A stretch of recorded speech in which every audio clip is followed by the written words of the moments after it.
샘터 가족 여러분 안녕하십니까. 샘터지기 김덕계 목사입니다.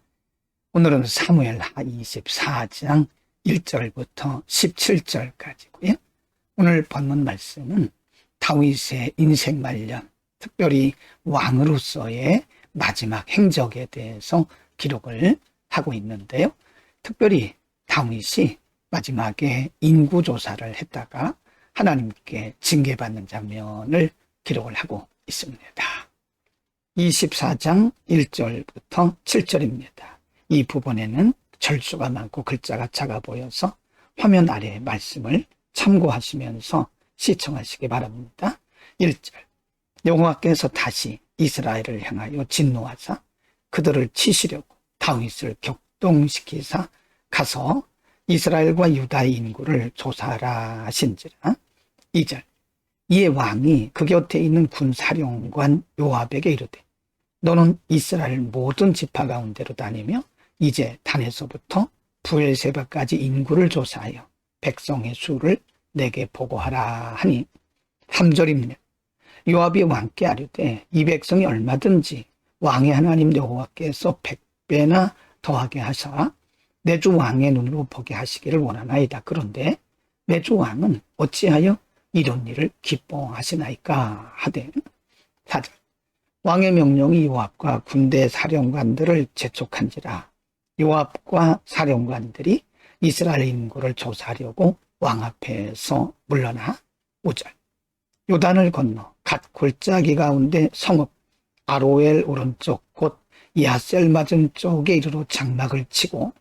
6절 길르앗에 이르고 담딧 호시 땅에 이르고 또 다나얀에 이르러서는 시돈으로 돌아. 7절 두로 견고한 성에 이르고 히위 사람과 가나안 사람의 모든 성읍에 이르고 유다 남쪽으로 나와 부엘세바에 이르니라.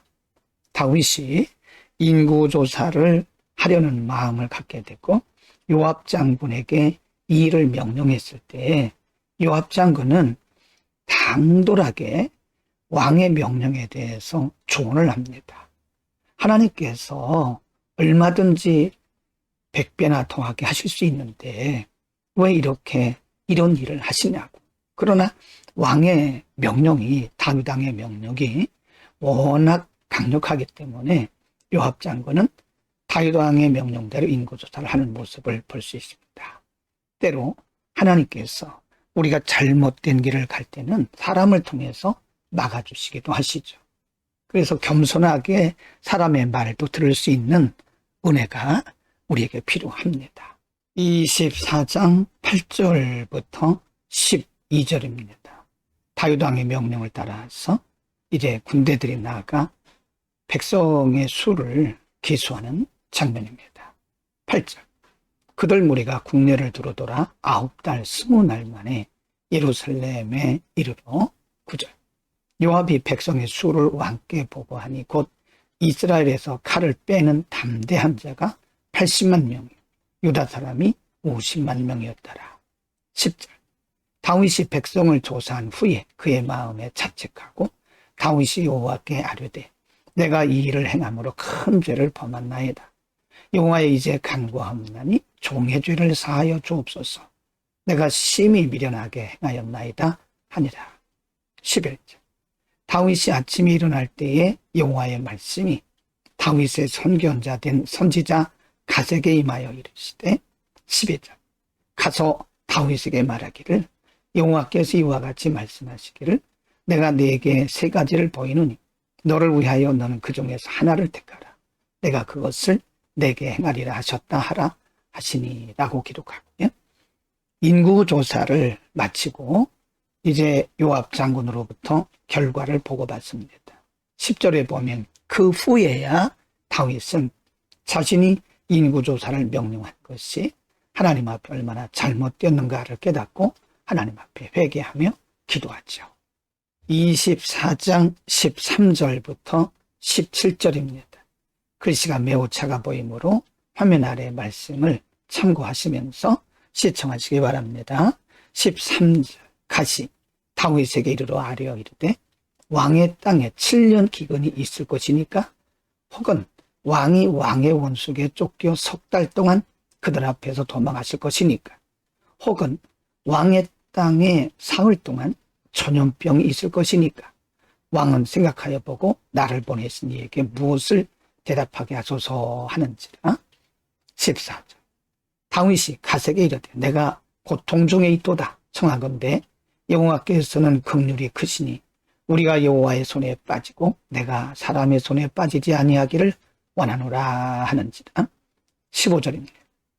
이에 여호와께서 그 아침부터 정하신 때까지 전염병을 이스라엘에게 내리시니 단에서부터 브엘세바까지 백성의 죽은 자가 7만 명이라.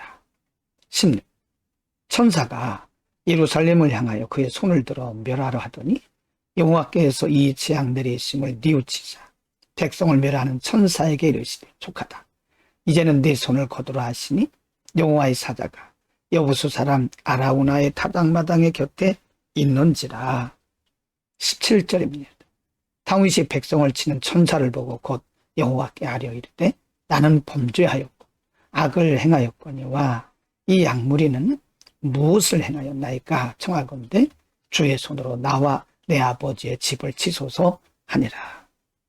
앞부분에서 하나님은 회개하는 다윗의 기도를 들으시고 이 부분에서는 하나님께서 전염병을 통해서 하나님께서 그들에게 진노하시고 징계하신 표를 보여주신 다음에는 하나님께서는 다시 전염병을 내리는 천사에게 명하여 그 전염병을 거두라고 말씀하십니다. 물론 다윗이 하나님 앞에 범죄하긴 했으나 하나님이 그 기도를 들으시고 이제는 이스라엘 땅을 회복시켜 주신 모습을 보여주십니다. 하나님의 긍휼에 대해서 가르치고 있는 겁니다. 오늘 본문은 다윗의 인생 말년에 왕으로서의 행적을 기록하면서 그가 하나님 앞에서 인구를 조사했다가 하나님께 징계받고 결국은 회개 이후에 하나님이 그를 회복시켜 주시는 긍휼에 대해서 상고를 했습니다. 하나님께서 다윗 왕이 인구조사한 것을 왜 기뻐하지 않으셨을까요? 그것은 하나님의 은혜를 자신의 공로로 돌리려고 하는 인간의 연약한 교만한 마음이 있었기 때문에 그렇습니다. 아무래도 인간이기 때문에 다윗 왕도 인구조사를 함으로써 자신이 통치하는 나라가 얼마나 든든한지를 보고자 했을 것입니다. 우리에게 있는 모든 것은 다 하나님의 은혜입니다. 물론 우리의 수고와 노력도 있지만 결국은 모두가 다 전적인 하나님의 은혜에 의해서 되어진 거죠. 우리는 범사에 하나님의 은혜를 기억하고 언제나 겸손해야 됩니다. 내 공로나 내 경험이나 내 힘으로 된 것은 없습니다. 언제나 겸손해야 되겠죠. 하나님의 은혜임을 고백하는 것은 믿음의 겸손함입니다. 오늘도 모든 것이 하나님의 은혜임을 고백하면서 겸손하게 승리하는 하루가 되기를 바랍니다. 기도하겠습니다. 은혜를 베푸신 아버지, 오늘 다윗이 인구조사를 함으로써 하나님께서 그를 기뻐하지 아니하시고 징계를 하신 것을 통해서 모든 것이 하나님의 은혜임을 기억하라고 우리에게 가르치고 있는 것을 믿습니다. 1부터 100까지 처음부터 끝까지 모두가 다 하나님의 은혜임을 고백하며 살아가는 겸손한 믿음을 우리들에게 허락하여 주옵소서. 예수 그리스도의 이름으로 기도합니다. 아멘.